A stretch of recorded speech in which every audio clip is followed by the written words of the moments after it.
how to change your password in PayPal account. If you want to change your password and set a new password to your account, then follow these instructions. First, make sure that you have downloaded PayPal on your phone.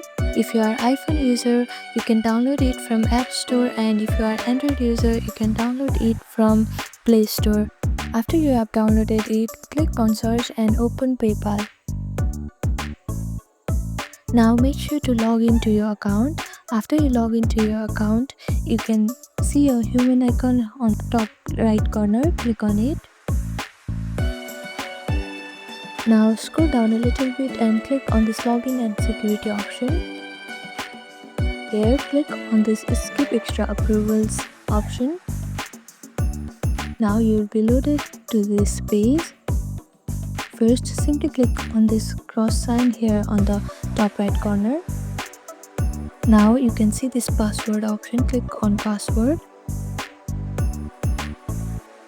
How to change your password? You have to first type in your current password. So type in your current password on this first field.